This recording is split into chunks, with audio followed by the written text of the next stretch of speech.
Why I read poetry? First of all, for the sheer joy of doing that.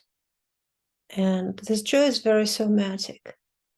Not only our souls, but our whole bodies vibrate when we expose ourselves to the sweet sounds of verse, to its musicality, to rises and falls of its intonation, to shifts in its tone.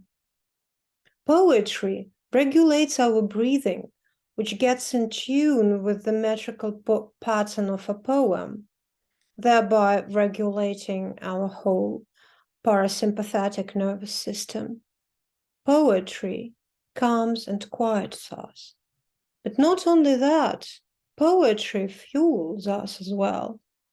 A form of living creative energy is stored in poetry, and it can be mined and appropriated, or rather exchanged, for our own energy of aspiration and curiosity. There's a flow of energy between us and poems. Therefore, poetry both powers and empowers us. Thirdly, poetry challenges us. It questions our familiar patterns of seeing the world and ourselves. It offers us a new optic by giving us new metaphors. It turns us from clerks into visionaries, enlarging us beyond our small selves, small everyday selves. And this way it helps us to creatively navigate our life in the turbulent times we live, and to imagine a new life for both ourselves and the world. To illustrate my point, I want us to read Robert Frost's short poem, Nothing Gold Can Stay.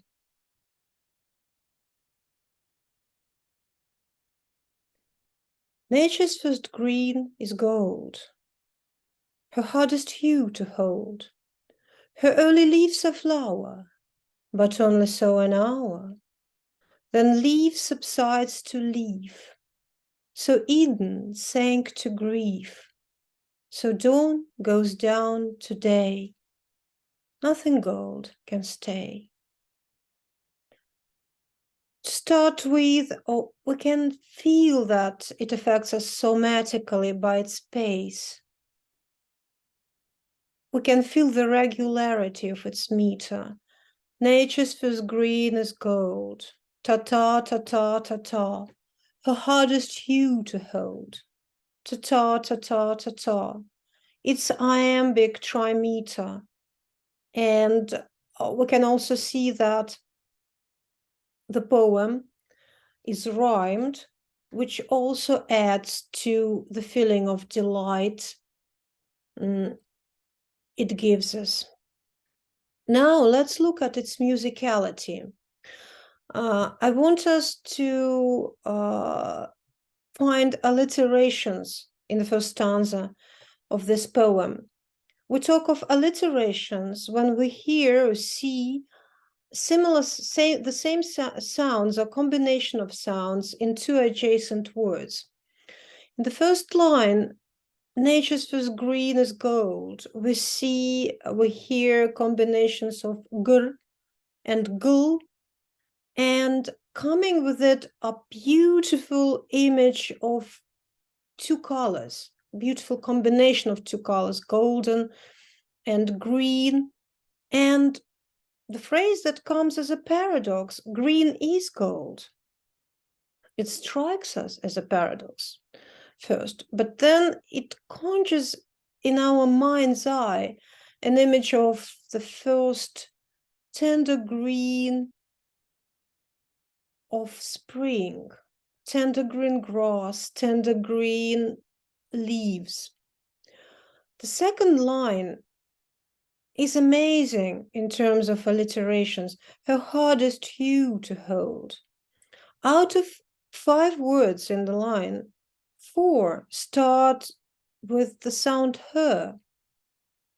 And this creates a very soft, soft impression, her hardest hue to hold, which is obviously at odds with the meaning of the word hardest.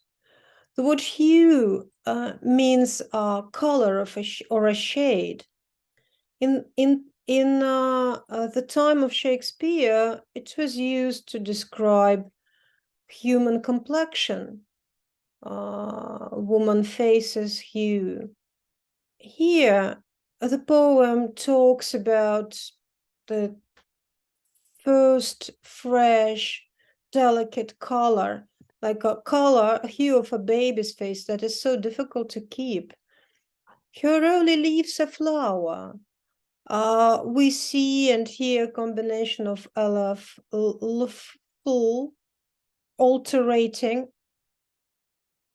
and again an image of an opening bud of a tree leaf.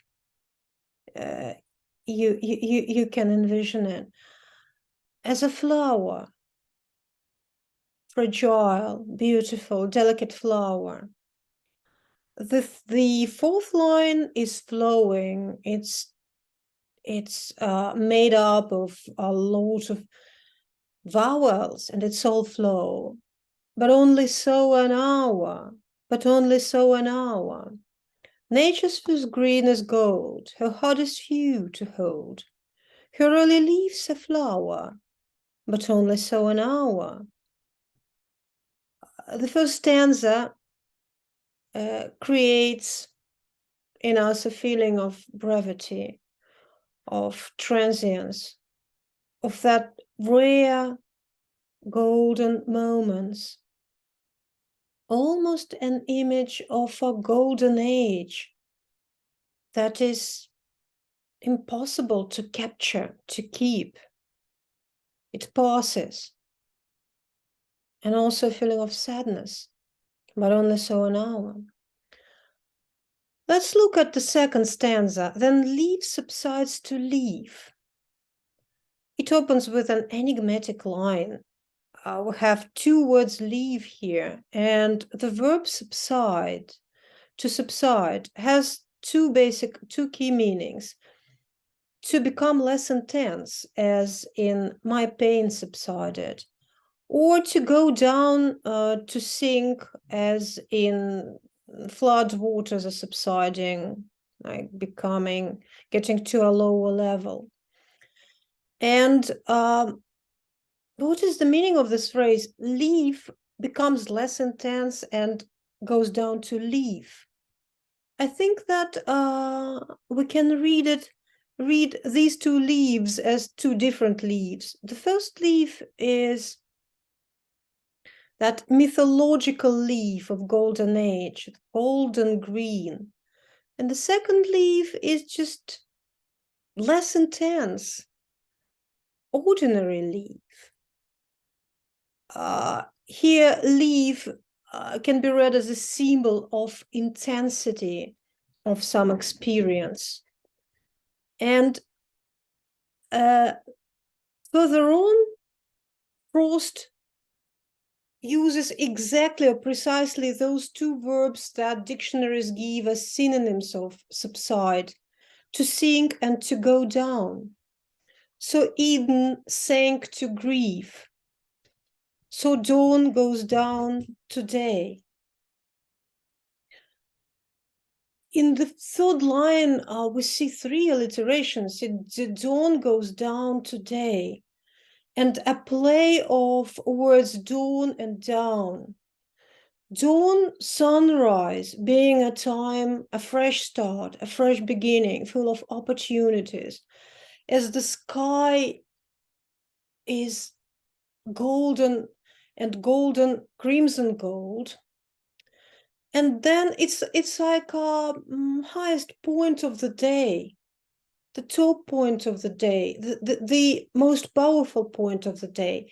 And then it goes down, it subsides, and becomes average, becomes just a day, every day, loses its magic, its freshness. it is experienced as a fall, and either we fall out of paradise, or the paradise, Eden itself, falls down to grief, to human suffering, to our everyday struggle to survive, to our everyday life.